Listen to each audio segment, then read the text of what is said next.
Amen. Bon matin. J'espère que mon micro fonctionne.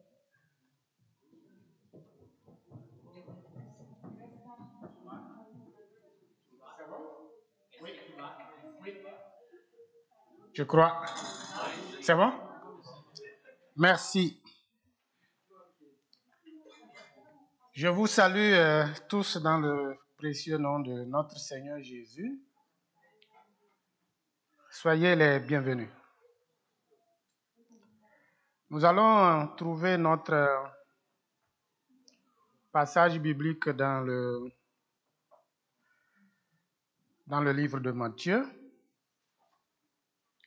chapitre 15, verset 19, et le deuxième passage dans Jérémie 17, 9.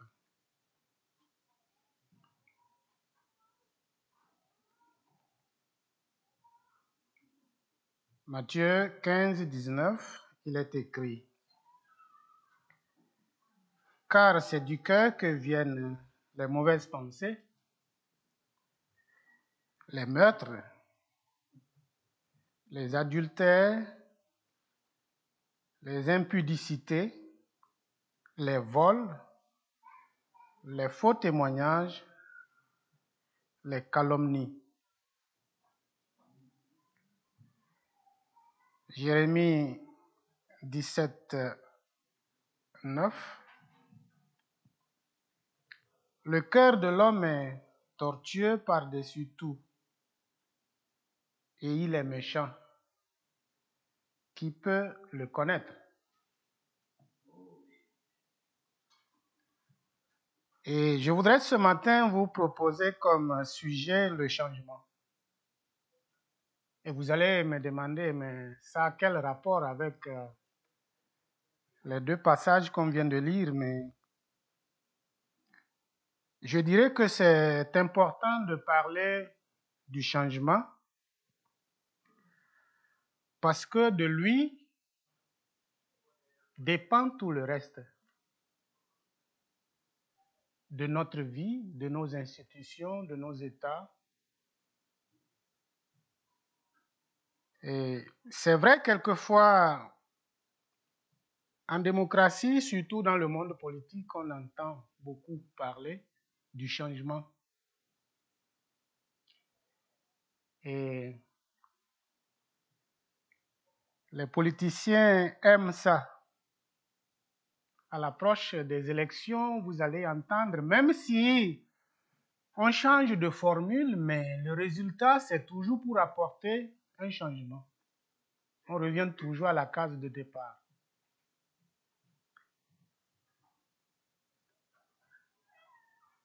Souvent, ils recrutent même les experts dans le domaine de la communication à la recherche de meilleurs slogans de campagne. Et on entend souvent, il faut que ça change. Ça doit changer. Le changement, c'est maintenant. Ils promettent beaucoup de choses, beaucoup de changements, dans plusieurs domaines. Comme je l'ai dit, tout tourne autour du changement. L'un promet et l'autre espère. Les politiciens, ils promettent beaucoup. Et la population espère.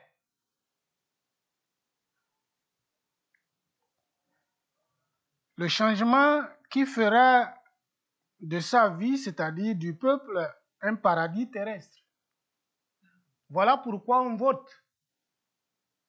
Parce qu'on espère que celui qui fait la campagne et qui dit qu'il va changer les choses, s'il est élu,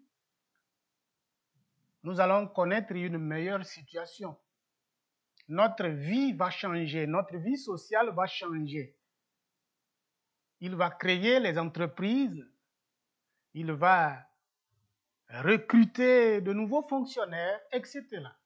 Il va créer des emplois.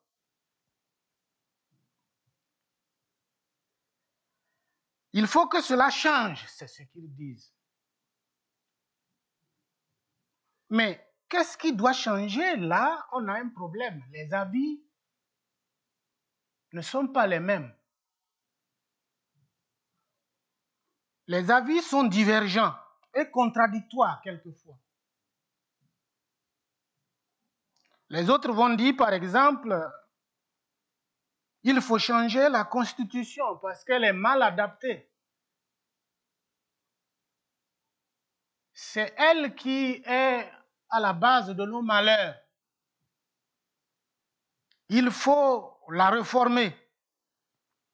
D'autres vont dire non, l'Assemblée nationale est incapable de contrôler l'action du gouvernement. Donc il faut changer ces députés-là qui ne font pas bien leur travail.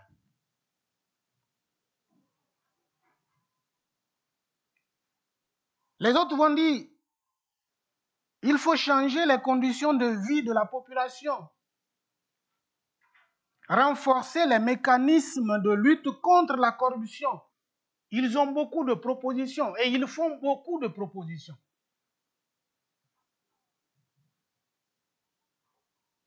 Il faut apporter un changement profond dans tous les domaines. Peu importe les mots ou les tournures de phrases qu'ils utilisent, on revient toujours au changement.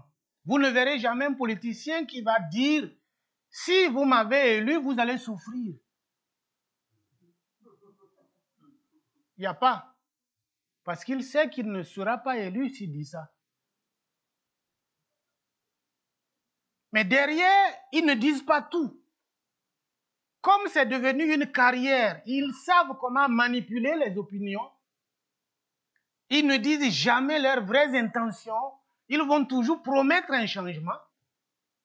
Et quelquefois, après les élections, bon, peut-être 1 an, 2 ans, et avant la fin de leur mandat, on est déçu. On se rend compte qu'on s'était trompé. Mais au départ, qu'est-ce qu'ils avaient promis? Le changement. La meilleure vie.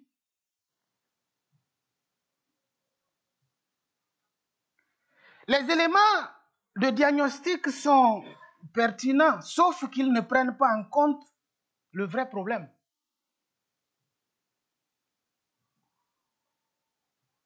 Nous ne disons pas que dans ces domaines-là, il ne faut pas apporter un changement. Il faut apporter un changement, c'est normal. Mais le diagnostic est mal posé.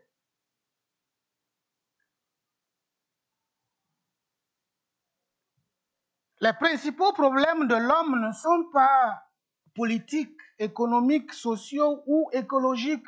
Ce sont des problèmes moraux. On peut tout changer. Si l'homme ne change pas son cœur, rien ne changera. Le changement, c'est quoi? Au fait, c'est une modification plus ou moins profonde d'une situation. On peut dire même c'est une transformation. Et c'est l'homme qui doit jouer ce rôle-là, qui doit travailler pour transformer la situation. Et il ne peut pas le faire tant que son propre cœur n'est pas transformé. Ce n'est pas possible. Voilà pourquoi il y a tant de promesses mais peu de résultats. Parce que l'homme qui doit mettre en application ces choses ou diriger ces réformes-là, si son cœur n'est pas transformé, on n'aura aucun résultat. Voilà pourquoi la Bible parle beaucoup de notre cœur. Jésus a posé un bon diagnostic. Il dit aux gens, vous vous gênez pour rien. Toutes les réformes dont vous parlez, si votre cœur n'est pas d'abord transformé, aucune réforme ne sera vraiment effective.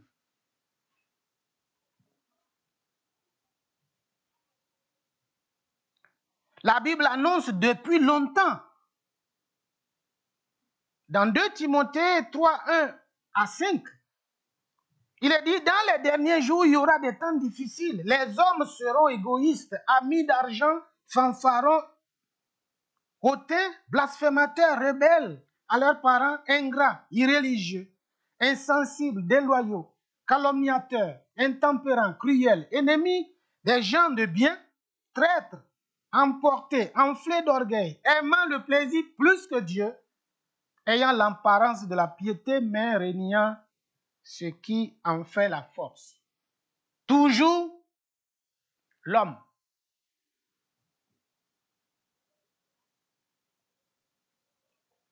Nous ne pouvons pas espérer un monde meilleur si le cœur des gens s'éloigne de Dieu. C'est pas possible.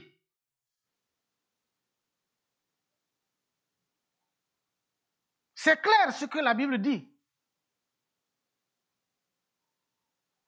Ce qui doit changer, en fait, c'est notre cœur. Ensuite viendra les autres changements.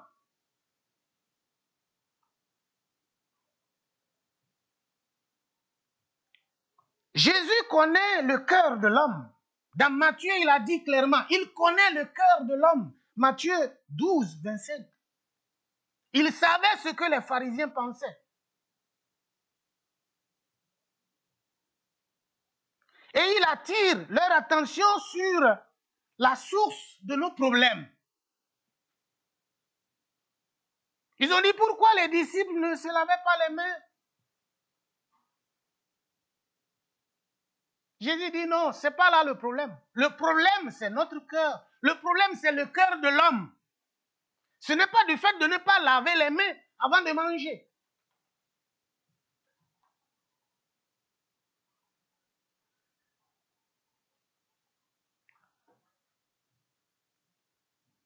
Le changement véritable doit se produire dans notre cœur.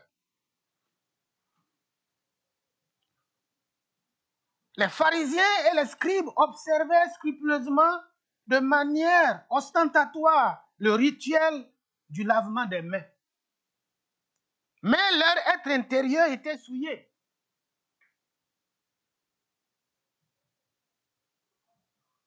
Ils surestimaient l'accessoire et sous-estimaient ce qui était important, c'est-à-dire le cœur.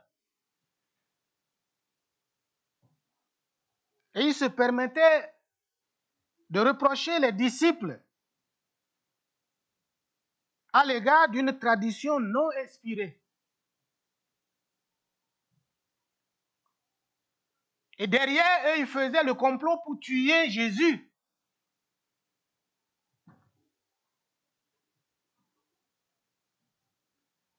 Aucun projet de société, aucune prison civile ou militaire ne pourra changer ou transformer le cœur de l'homme. Ce n'est pas possible. Les gens ont créé des prisons pour torturer les gens dans l'espoir de les transformer ou de les changer. Est-ce que cela a changé grande chose? Rien, pas du tout.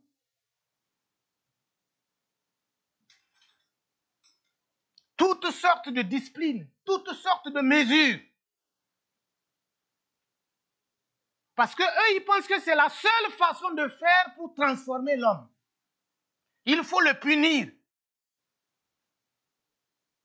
Mais au final, l'homme devient agressif.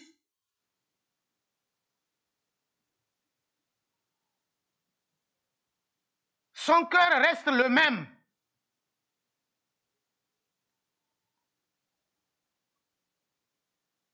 Celui qui peut changer ou qui est capable de changer le cœur, c'est Jésus. C'est pourquoi il est dit dans Jean chapitre 8, verset 32, « Vous connaîtrez la vérité et la vérité vous affranchira. Si le Fils de l'homme vous affranchit, vous serez réellement libre. »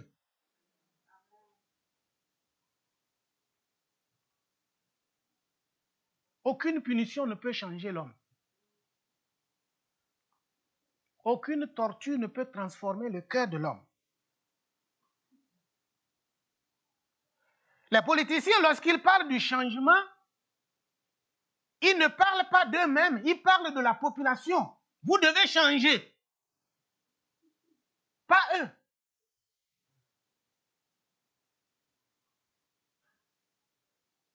Vous devez changer.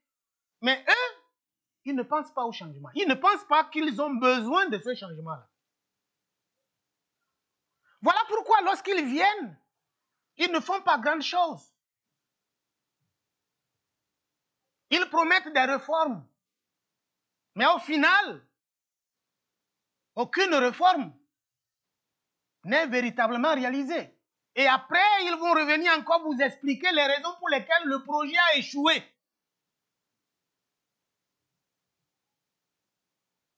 Mais comment ils avaient fait les études avant de faire les déclarations?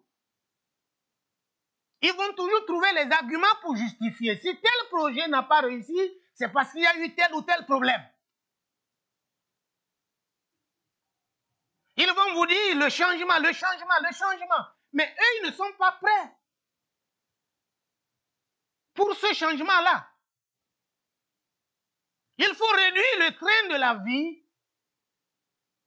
payer beaucoup d'impôts, réduire le salaire, mais eux, ils ne réduisent jamais leur salaire.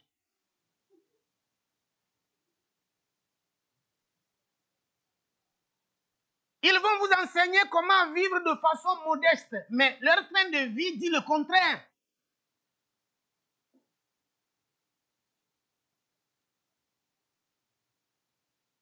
Ils vont augmenter les impôts, toujours pour vous dire ou justifier comme quoi ils veulent encore vous apporter une vie meilleure en augmentant les impôts.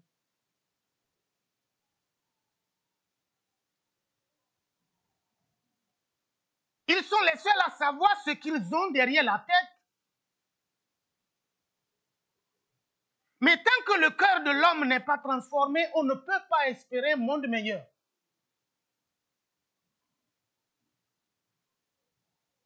C'est triste de constater cela, mais c'est la réalité. Seul Jésus peut transformer l'homme. Seul Jésus peut transformer notre cœur. Seul Jésus peut apporter un véritable changement. Ce n'est pas la prison.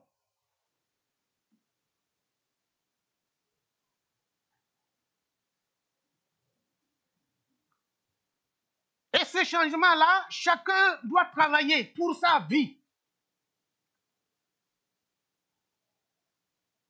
Le changement doit commencer par moi d'abord. Et quelquefois, au sein de l'Église, c'est la même chose. Nous voulons que les choses changent. Mais qui va apporter ce changement? C'est à chacun de voir qu'est-ce qu'il peut faire.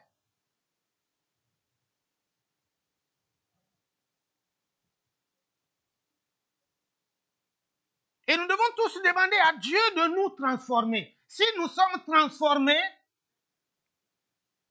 à partir de ce moment, nous pouvons espérer un vrai changement de façon qualitative. Nous serons meilleurs et nous allons prendre de bonnes décisions. Et c'est pourquoi Jésus nous dit, le cœur est important et il faut veiller sur son cœur.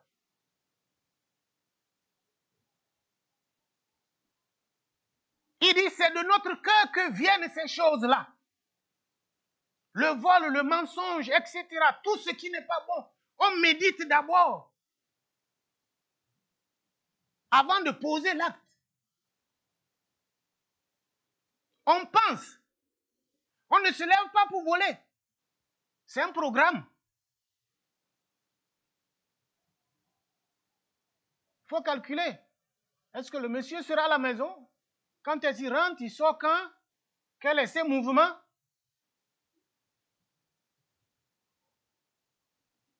Ce n'est pas facile.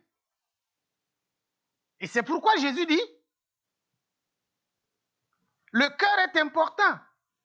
Si on l'entretient mal, s'il n'est pas transformé, nous allons développer de mauvaises choses. Et finalement, à force de méditer sur ces choses-là, nous allons finir par les accomplir. C'est pourquoi il dit, c'est du cœur que viennent les mauvaises pensées. Le diable commence d'abord son travail au niveau de notre cœur. On pense, on réfléchit, on médite.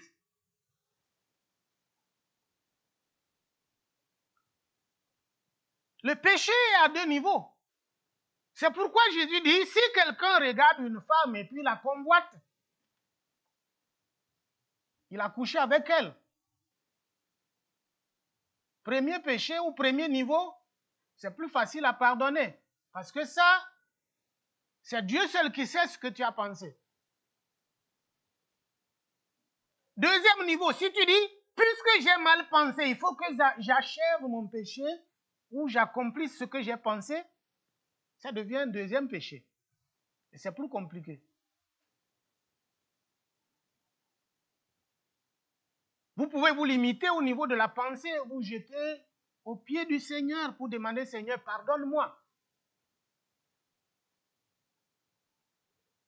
Mais si on ne le fait pas et on continue de méditer, on risque d'accomplir ce qu'on n'avait même pas prévu. C'est pourquoi le Seigneur insiste sur la façon dont on pense, la façon dont on médite sur les choses. Plus vous méditez sur les bonnes choses, plus vous accomplissez de bonnes choses. Plus vous méditez sur les mauvaises choses, plus vous accomplissez aussi les mauvaises choses. Cela agit sur notre façon de faire.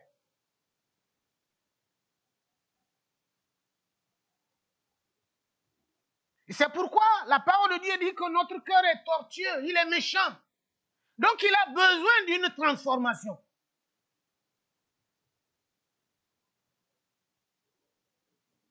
On a tous besoin de ce changement. Chaque jour, nous devons demander à Dieu de nous transformer, de nous changer, de faire de nous de meilleures personnes.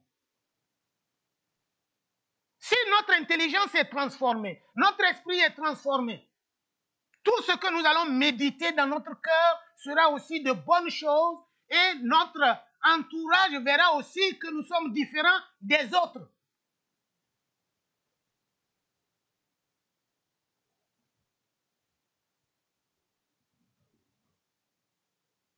Dans le monde politique, le changement, c'est les institutions. Mais comme je l'ai dit, le diagnostic est mal posé. Quelquefois, ce n'est même pas les lois, ce n'est pas les institutions. Mais le peu qu'on a, on l'applique mal.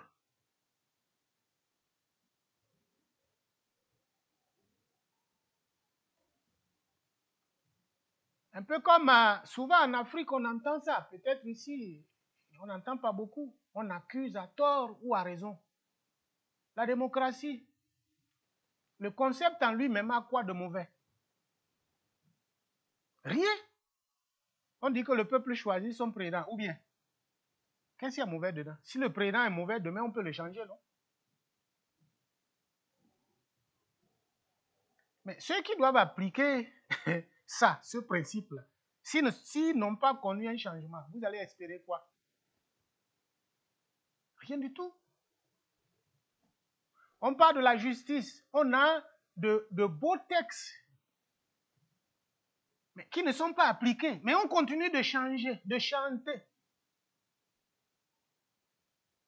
L'injustice. Vous allez dans nos pays, il y a des textes bien élaborés qui sont là. On peut juger les gens, les enfermer, même arracher leurs biens. Mais qui fait ça?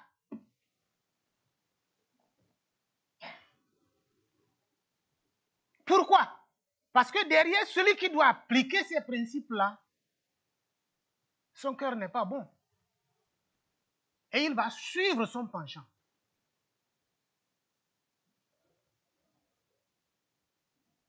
Nous avons tous besoin que le Saint-Esprit agisse dans nos cœurs. Qu'il nous transforme. Et que nous soyons véritablement affranchis.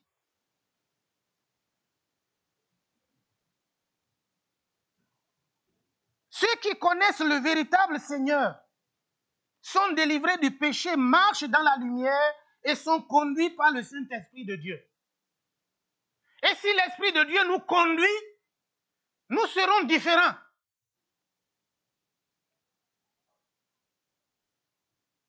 Si nous laissons Dieu nous conduire, nous serons différents.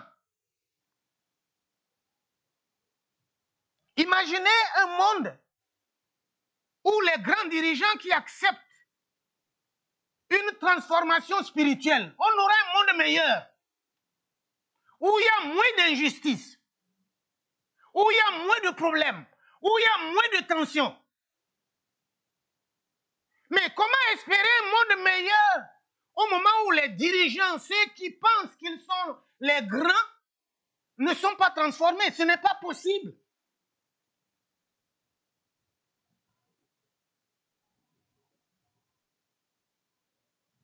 Ils n'ont jamais connu la paix de Dieu. Ils n'ont jamais expérimenté le pardon. Ils n'ont jamais été saisis par Dieu, surtout saisis par son amour. Ils ne peuvent pas vivre cet amour-là.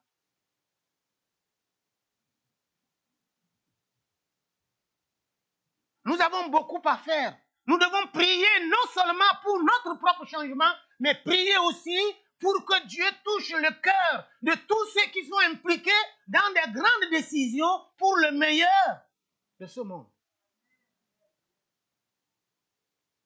C'est une double charge.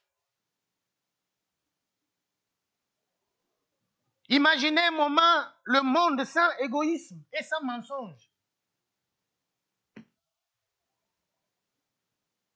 On va vivre le paradis sur terre, sans mensonge et sans égoïsme. On ne trompe pas mon prochain. Je ne trompe pas mon prochain. Je veux son bien. Je partage ses douleurs. Je partage sa souffrance. Je m'inquiète de sa sécurité. Je veille sur lui. Il veille sur moi.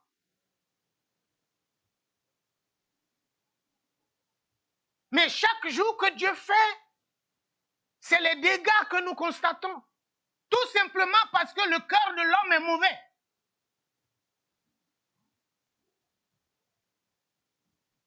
Un monde sans mensonge. Chacun mettant en pratique les enseignements du Christ. Vous imaginez ce monde? Il sera meilleur. Aimant son prochain comme lui-même.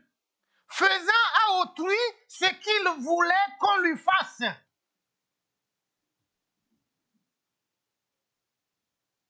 C'est ce que Jésus a dit.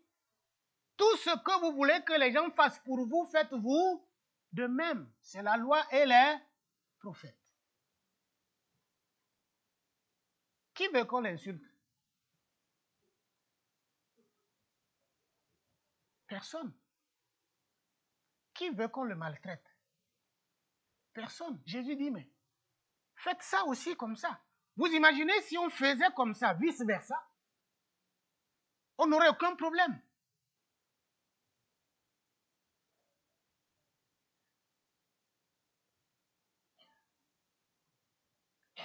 On allait voir tous les problèmes réglés du même coup. Tous les conflits, à quelque échelle qu'ils soient.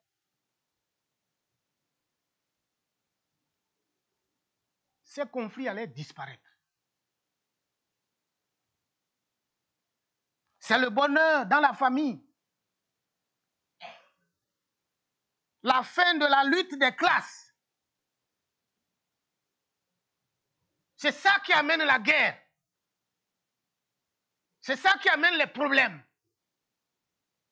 C'est ça qui empêche les gens de vivre ensemble.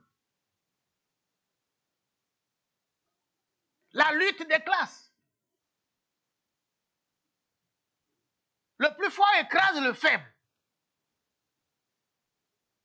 Le pauvre devient de plus en plus pauvre. Le riche continue de s'enrichir.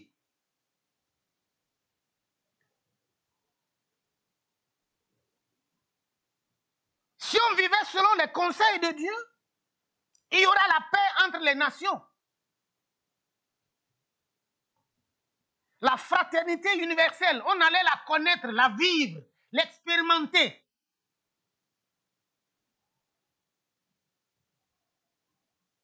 Mais on ne vit pas ces choses tout simplement parce que le cœur de l'homme n'est pas transformé. Il y a quelque part quelqu'un qui détient la force de nuire à l'autre, au plus faible. Si son cœur n'est pas transformé, on ne peut pas espérer la paix.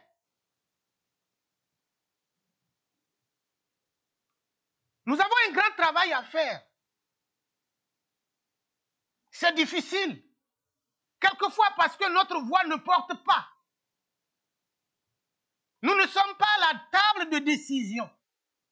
Mais ce que nous pouvons faire, on peut prier pour nous-mêmes et pour les autres.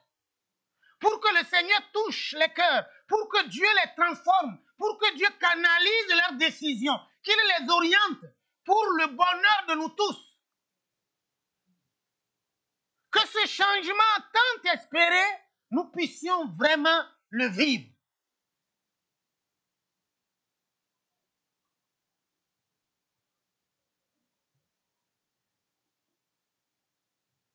Et c'est pourquoi il est important pour nous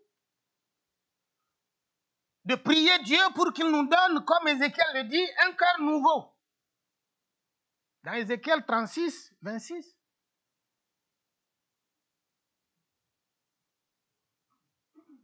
Nous avons cette importante prière.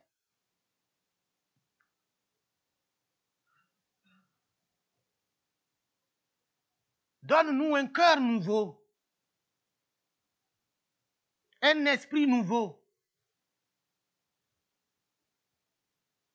Nous allons renouveler notre alliance avec Dieu, avec ce cœur nouveau.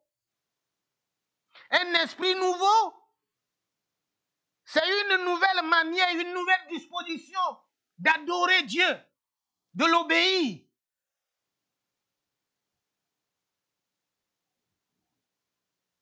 Nous avons besoin de ce changement-là au sein de l'Église et dans le monde. La voix de l'Église, quelquefois, ne porte pas, mais elle a une grande efficacité dans la prière.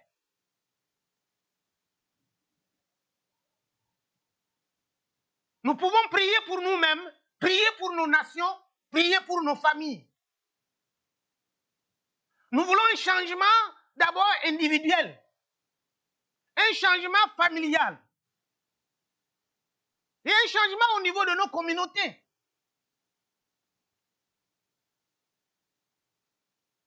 Que Dieu nous donne la force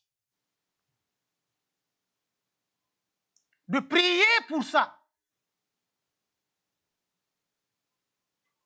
Que le Seigneur nous transforme, qu'il vide nos cœurs de ce qui nous empêche d'aimer l'autre, de construire la paix, de chercher le bonheur de l'autre, le bien-être de l'autre, de secourir l'autre, de comprendre l'autre, de compatir avec l'autre.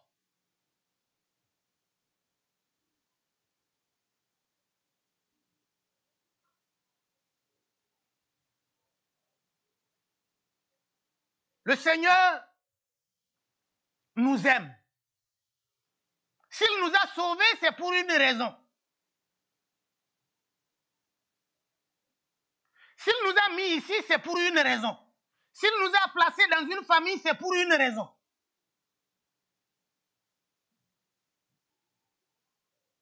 J'ai besoin de ce changement, moi.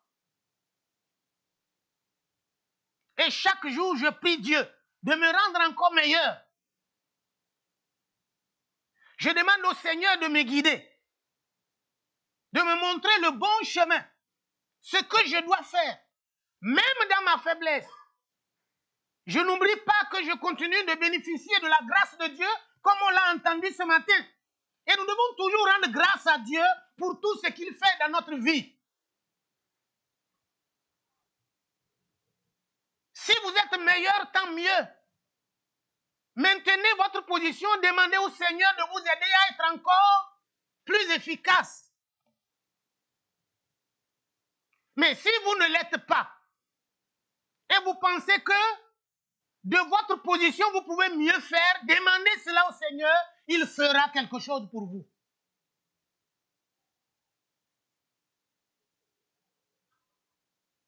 Ce que Dieu veut pour nous, c'est que nous soyons les hommes et des femmes transformés.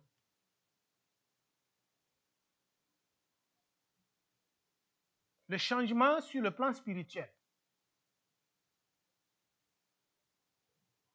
Dans ma façon de prier, de lire la parole de Dieu, de me comporter.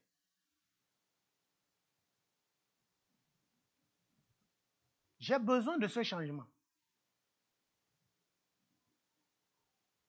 Dans ma façon de servir le Seigneur, j'ai besoin de ce changement.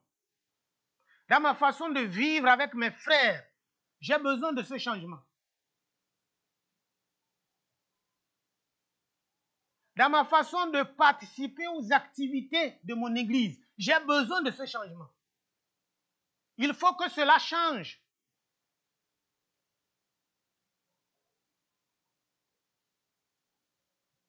Et personne ne peut apporter ce changement dans votre cœur. Seul le Seigneur Jésus le fera. Et je suis certain que si vous êtes sincère avec lui, vous lui demandez, vous exposez vos faiblesses au pied de la croix, vous allez connaître un changement. Un véritable changement qui fera de vous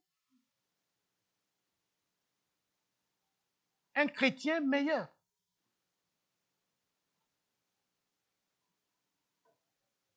Pour le monde, on n'en parle pas. Parce que c'est sa façon de vivre. Il s'est éloigné de Dieu. Mais pour nous, les chrétiens, nous devons toujours chercher l'excellence. Le meilleur sur le plan spirituel.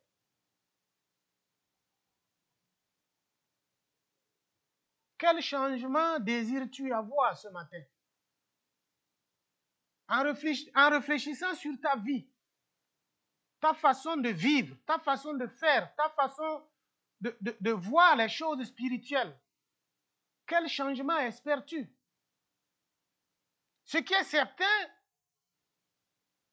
vous avez besoin quand même d'une transformation quelque part. Soit sur le plan personnel, familial, que sais-je encore. Pensez-y. Le Seigneur nous parle. Il veut que les choses changent. Il veut que les choses changent. Et que chacun puisse s'efforcer. C'est un effort. Ce n'est pas facile de gérer le changement. Le changement, quelquefois, peut faire mal. Mais c'est un mal pour un bien. Si on laisse Dieu nous transformer,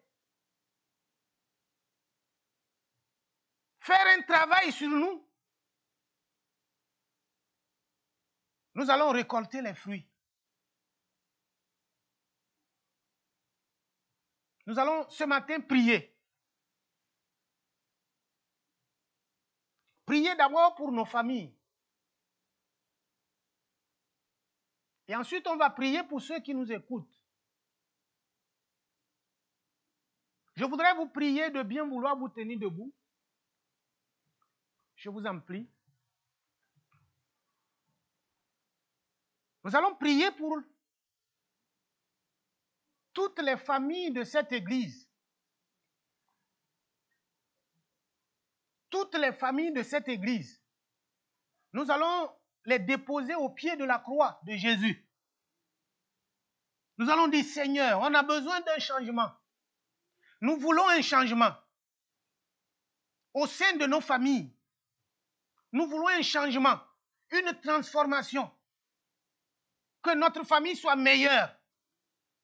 Que nous puissions connaître la paix. Que nous puissions connaître le bonheur. Que nous puissions connaître le succès.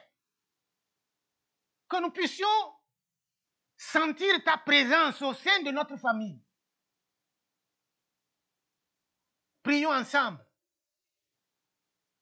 Seigneur notre Dieu, nous te prions ce matin pour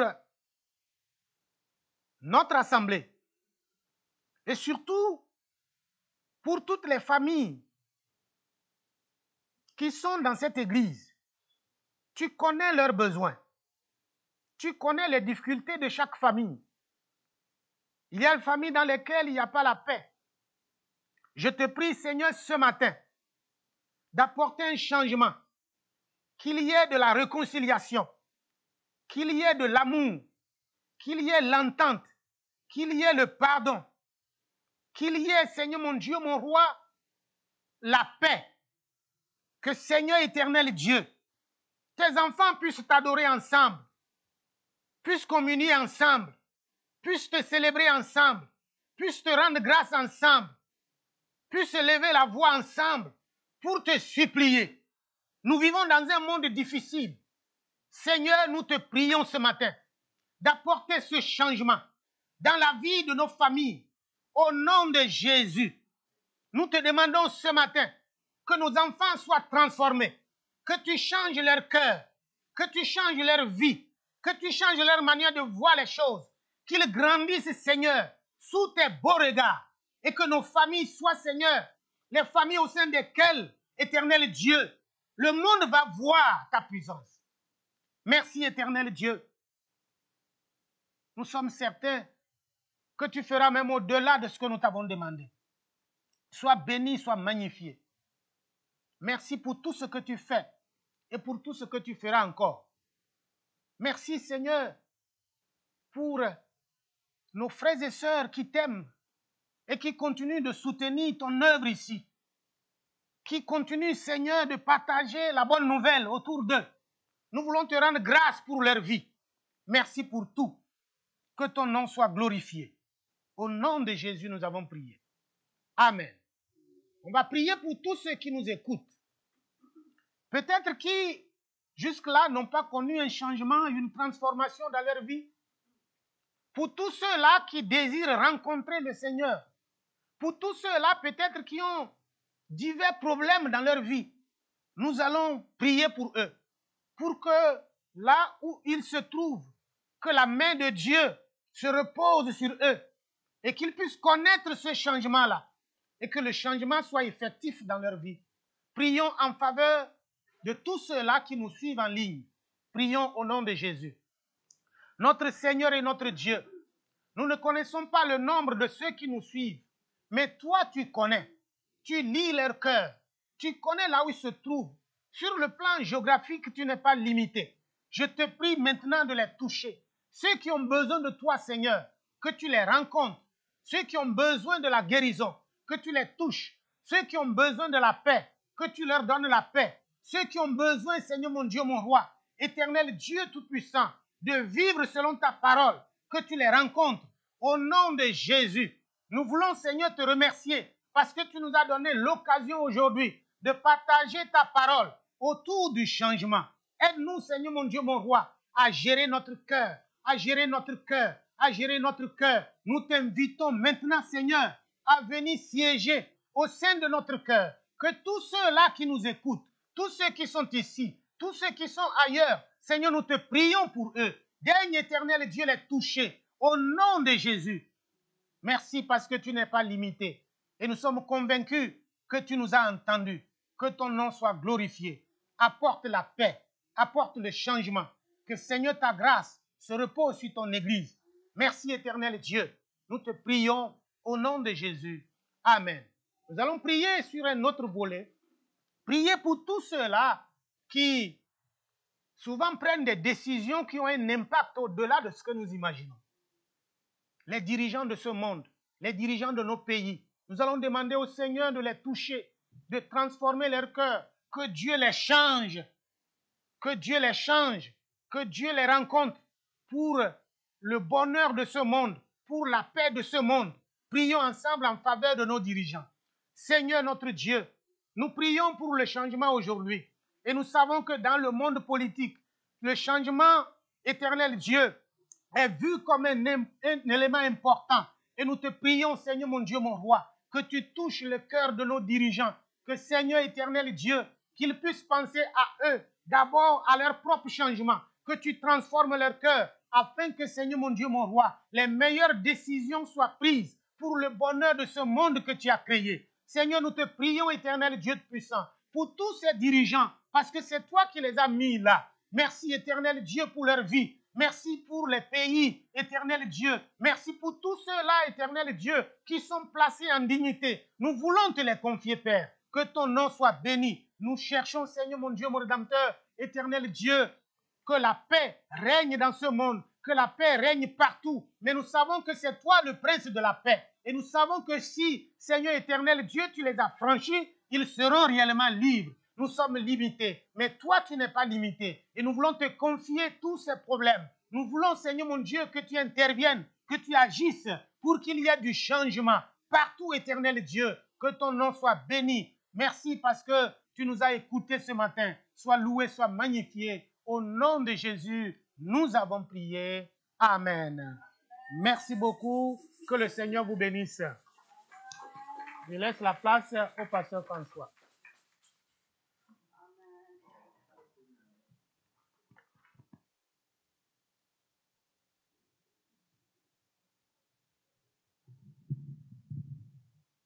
Amen. 1, 2, c'est bon? Amen. On va juste demander à Sylvie de venir ici à l'avant pour nous conduire dans un dernier chant de louange et d'adoration. Puis, on va juste prendre un temps pour confier ce message au Seigneur, que ce message vraiment vienne toucher notre cœur face aux besoins de changement qu'on peut avoir dans nos cœurs. Amen. Amen. Seigneur Jésus, Seigneur, la parole qui me vient dans mon cœur, qui me vient à mon esprit maintenant, Seigneur, c'est cette parole, Seigneur Dieu, lorsque toi-même, Seigneur Dieu, tu portais notre croix pour marcher jusqu'au calvaire, Seigneur. Seigneur, sur les femmes qui pleuraient sur toi, Seigneur, tu leur as dit, femmes, pleurez pas sur vous, mais pleurez plutôt sur pleurez pas sur moi, mais pleurez plutôt sur vous et sur vos enfants. Alors, le Seigneur nous dit ici combien nous avons nous-mêmes besoin de transformation, Seigneur. Seigneur, merci de ta parole, Seigneur. Merci, Seigneur Dieu, de ta vérité, Seigneur, qui nous révèle que nous sommes tous des pécheurs, qui nous révèle que nous avons tous besoin d'un changement de cœur, qui nous révèle que sans changement dans notre cœur, il n'y a pas de changement dans nos vies, Seigneur. Même si tu changeais nos gouvernements, même si tu changeais nos relations avec ce monde, si nous ne sommes pas changés, Seigneur, tout demeure la même chose pour chacun de nous, Seigneur. Nous avons besoin de ta grâce. Nous avons besoin de ta transformation, Seigneur. Nous avons besoin, Seigneur Dieu Tout-Puissant, de ton Saint-Esprit, Seigneur. Seigneur, car nous-mêmes, Seigneur Dieu, sans toi, nous ne pouvons rien. Toi-même, tu nous as dit que sans toi, nous ne pouvons rien, Seigneur.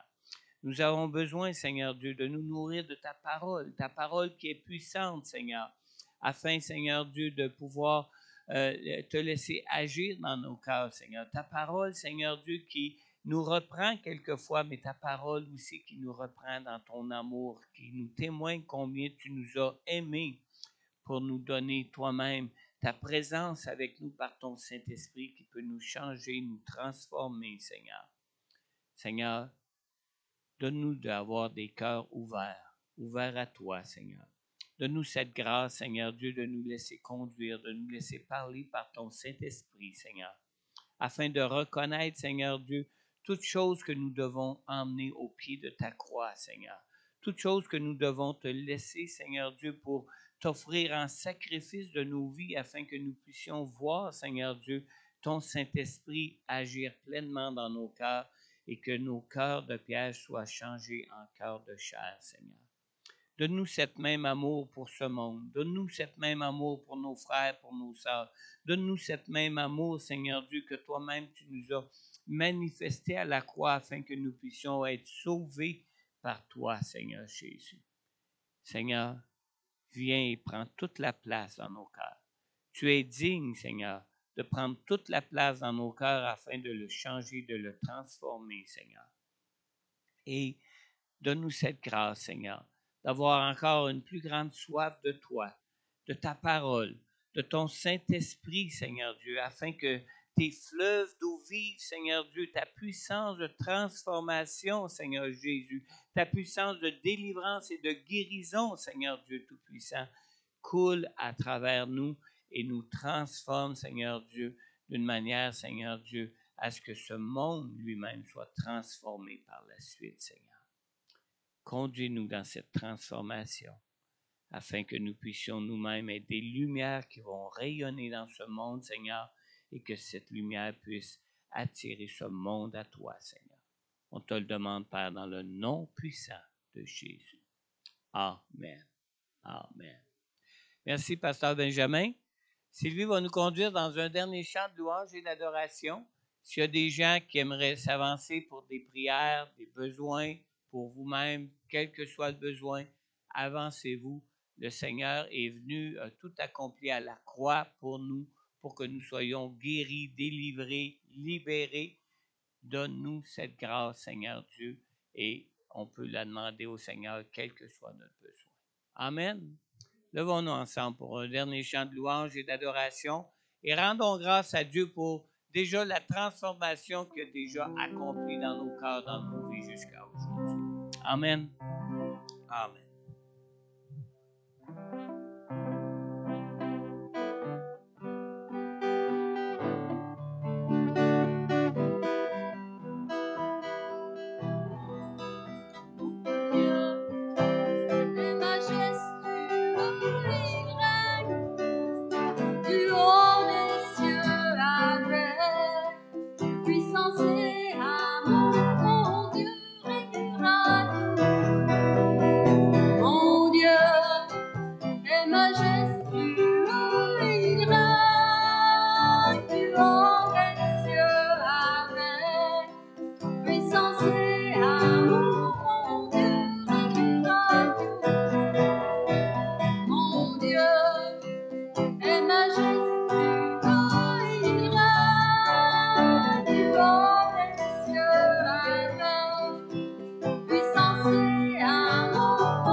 Qu'on puisse encore lui chanter combien il est bon, combien il est merveilleux. Amen. Un dernier. Et s'il y en a qui veulent s'avancer pour la prière, quel que soit votre besoin, avancez.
La grandeur de tes œuvres.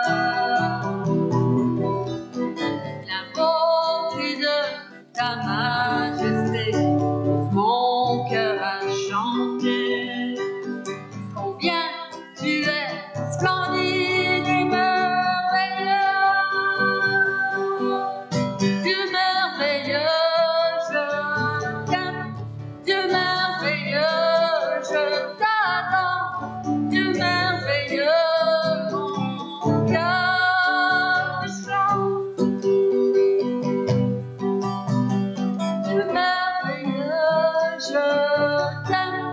Dieu merveilleux, je t'adore. Dieu merveilleux, mon cœur te chante. Tu m'as révélé à nouveau tes merveilles. Tu m'as saisi par ton amour. Car rien sur la terre n'est merveilleux en toi. Tu m'as révélé à nouveau tes merveilles. Tu m'as saisi par ton amour. Car rien sur la terre n'est merveilleux comme toi. Dieu merveilleux, je t'aime. Dieu merveilleux, je t'adore. Dieu merveilleux, mon cœur te chante. Dieu merveilleux, je t'aime. Dieu merveilleux, je t'adore. Dieu merveilleux, mon cœur te chante. Mon cœur te chante. Mon cœur te chante. Mon cœur te chante. Dieu merveilleux, Dieu merveilleux, je t'aime. Dieu merveilleux, je t'adore. Dieu merveilleux, mon cœur te chante. Mon cœur te chante. Mon cœur te chante. Mon cœur te chante. Dieu merveilleux. Mon cœur te chante. Mon cœur te chante. Mon cœur te chante. Dieu merveilleux. Alléluia, Dieu merveilleux, le Dieu tout-puissant. Amen. Gloire et gloire à toi. Alléluia. Alléluia. Peut-être quelqu'un, vu que je m'aperçois qu'il n'y a pas grand besoin, hein, pas grand gens qui sont approchés pour des prières, mais il doit y avoir des actions de grâce. Hein? Amen. Est-ce que quelqu'un aurait des actions de grâce à rendre à Dieu ce matin? Oui, vas-y. Amen.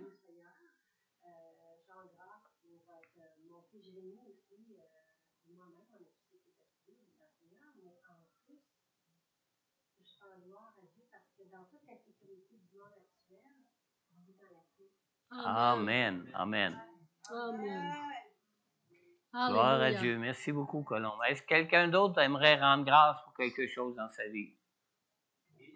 Oui, Mario?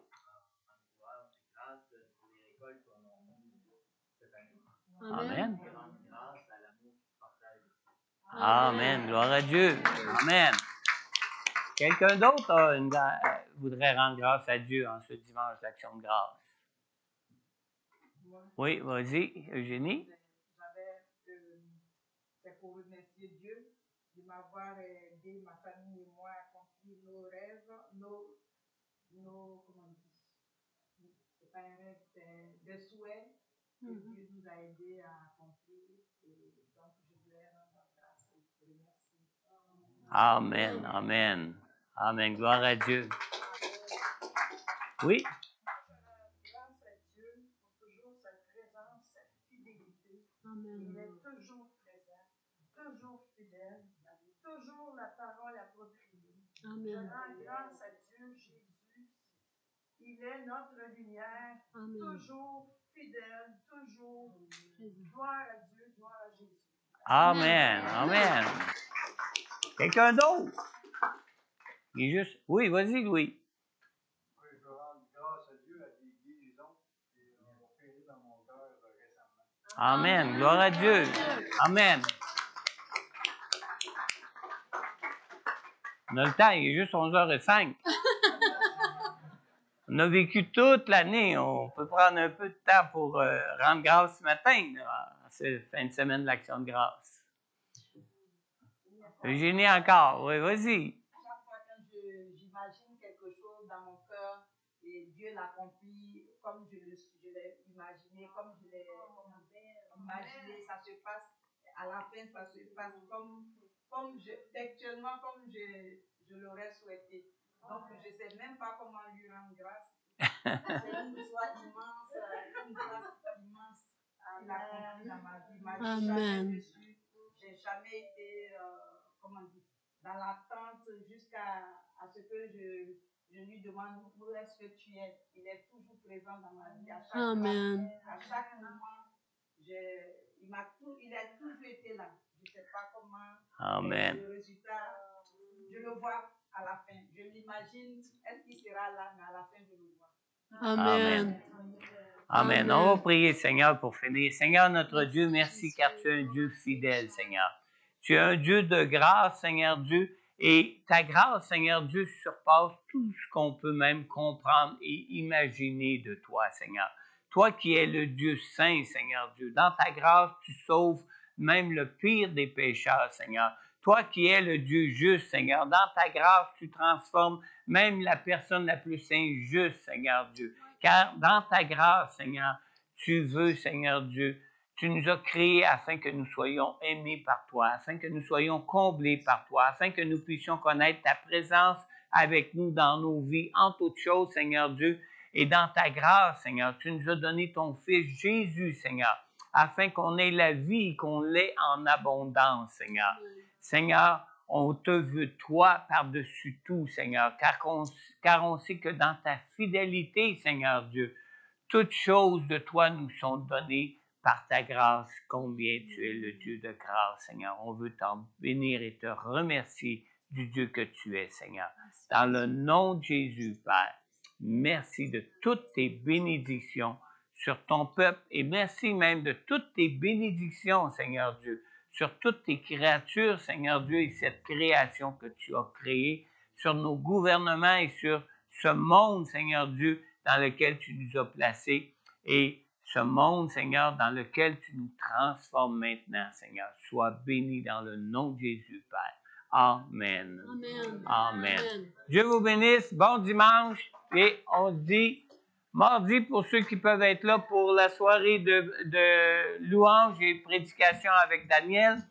Sinon, on se dit à dimanche prochain. Dieu vous bénisse. Amen.